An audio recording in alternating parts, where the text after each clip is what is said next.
Alright, this isn't going to be a super in-depth tutorial or anything. This is just the way I do things in FLStudio.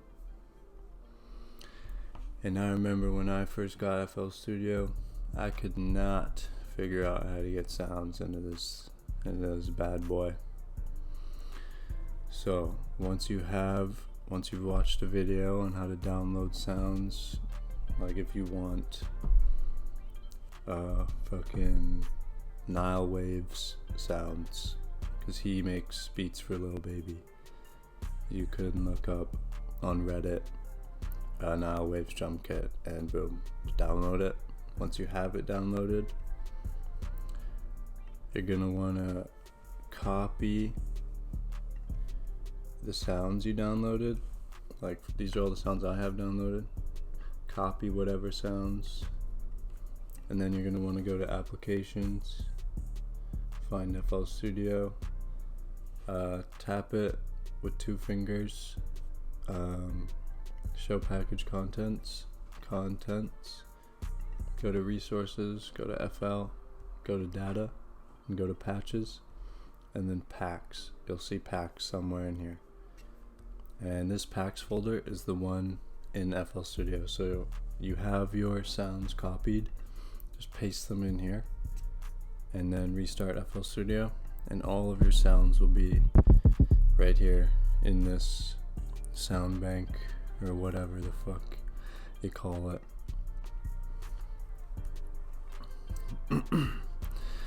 Now once you have sounds in your FLStudio, for one thing, you're going to want to come up here to these 4 buttons here. You're going to be pressing a lot. And this one here, playlist. This one here, piano roll, for whatever sound you have chosen. Channel rack, which is where all your sounds are going to be once they're in. And then the mixer, the mixing playlist, is where you can change the volume of the sounds and put plugins and effects on them, whatever. So if I wanted to make a beat, I'll just drag in a random sample. Samples I usually either just make or download from YouTube, but downloading them from YouTube is great because people are way more creative than me.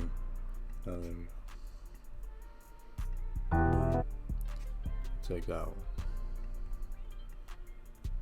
Okay, so once you have your sample in here, or whatever you want to use, go to the channel rack. And this channel rack is very important because this is how you route sounds and samples to the mixer. And so you're going to want to put your first sound on number 1, and then you go back over to the mixer, and this is now playing. And you can see the sound coming out. And I can put EQ on it, whatever you want to do. But we now have this, and we can use it to our advantage. And once you have your sample in here, if you want to cut it or anything, chop it, come up to this magnet. This is a very important thing too. Never leave it on none, or that'll like really mess you up in the long run. If something was a tiny little bit off because you didn't chop it in the right spot, and then you're going through the whole process and you realize at the end that, oh shit, I fucked up, it's really not going to be fun. So I would always keep it on these. I usually keep it on 1/4 beat, but when you're working in this big area here, I usually keep it on the beat or the bar, because then it's super easy to just chop your samples up and do whatever you want. And so I know that this is going to be on the line here, but for example, if I was on none and I went to chop it and I got a little bit off right there, I would have no idea looking at it from this far or this big. So you always want to make sure. And a good hotkey to know, if you want to undo stuff, Command Z. And it just undid the little chop I did there. But once you have your sample in here, and you want to add drums to it, you're going to want to come over to this area, your sound bank, and then just start adding whatever you want, like sounds, clap, hi-hat, whatever.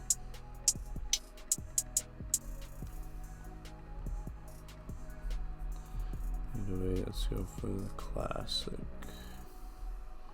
spins 808. So what you're going to want to do first is route every single one of these to a mixer track. So they're all going to be here. And then these three sounds and whatever sounds you add after are going to be right here in this pattern, which you get by clicking the little piano.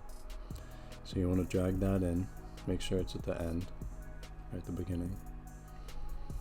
And then you can start adding in the,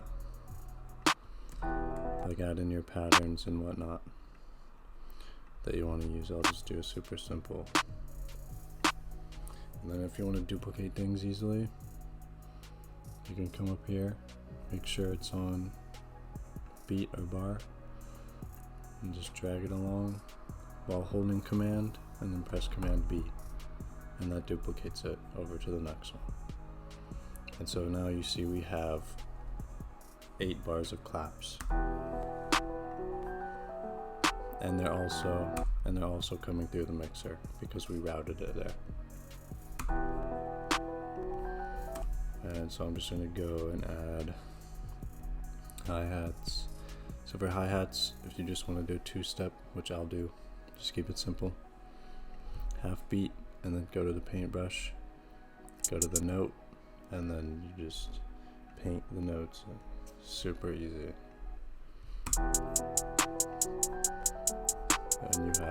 And you have hi-hats. Just turn it down a bit.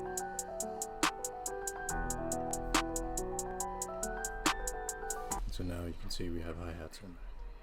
So I'm going to command, drag it, command B to duplicate it over. And then let's just add in the 808 as well.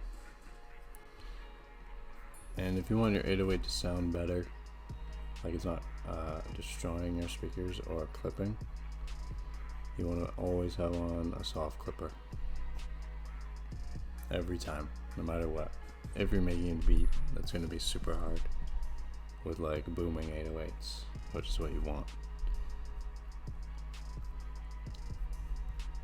Oh yeah, before we add in that though, when you're in the channel rack, you can click on one of these, any of them, and you want to make sure loop points is off for each one. This is where you can also pitch it up and down, stretch it, boost it a little, EQ it, do whatever you want with these knobs, out, that kind of stuff. And then you have these knobs here, you just want to make them look like this, like every time.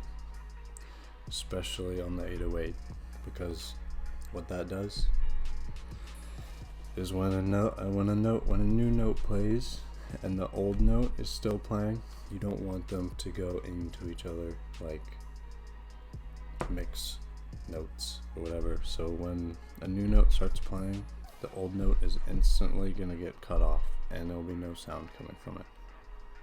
So you want to make sure that you have that done on your 808s, exactly like that. And then this 808, super dope, and I'm just gonna boost it a bit and take out a little bit, so you have that super hard hitting spins 808.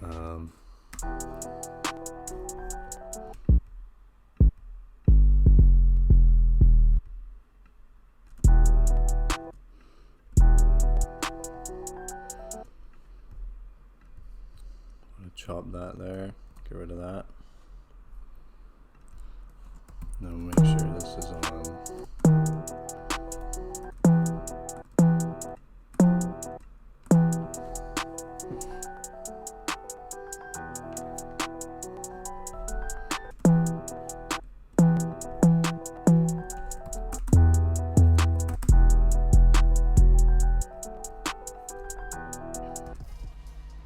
So we have, that sounds really good. It's hitting super hard. And another thing, if your beats really aren't sounding that good, it's most likely because of the sounds you're using. Like if you have shitty sounds, your beat is gonna sound shitty. Like it just makes sense.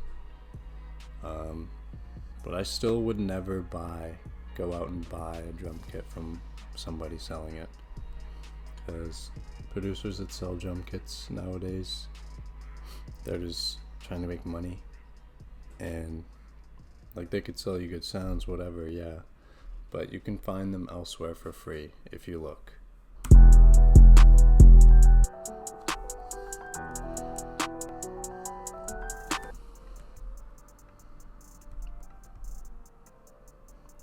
So right there, I'm just command dragging. I mean, that's really not necessary, but I'm just using one finger and using the pencil up here. And to quickly chop something, a note or something, you can press C. It'll go to the cut tool, and then you just cut it wherever you want.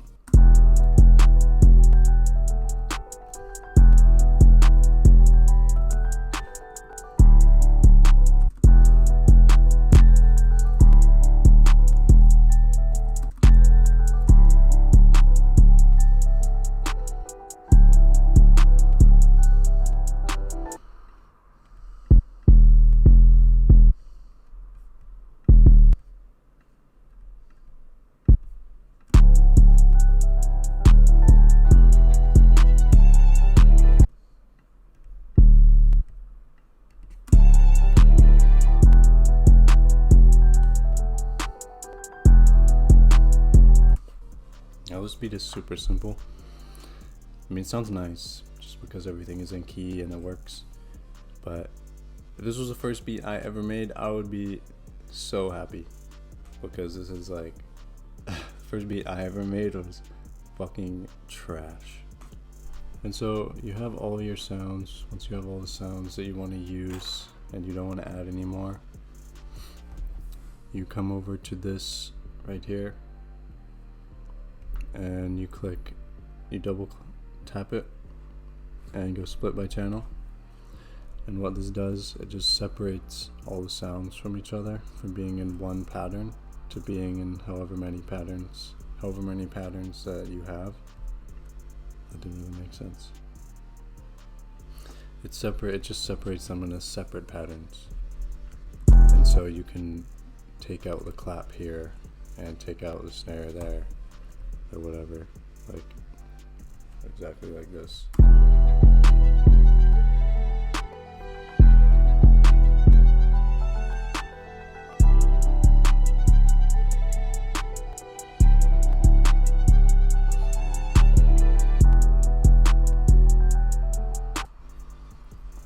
And if you're just starting out to making beats, I would recommend starring some of these plugins you see here, and they should come with the FLStudio that you purchased. So like Soft Clipper, Reverb, EQ2 is a really, like that plugin I use the most. I mean, everyone uses plugins. Everyone uses EQs like on everything. It's like one of the most important things you can use.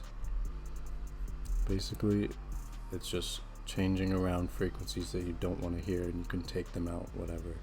So like on this melody earlier, I took out the low end because the 808 is going to be filling up this area, and you don't want two different super low frequencies clashing, because then it's not going to sound as clear.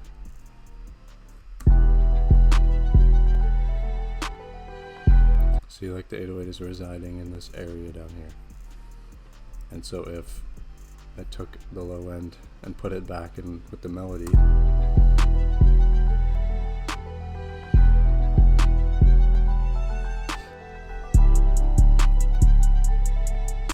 Like, you just can't hear the 808 as well as you could. It's just kind of like super muddy. Hopefully someone got something out of that. And later.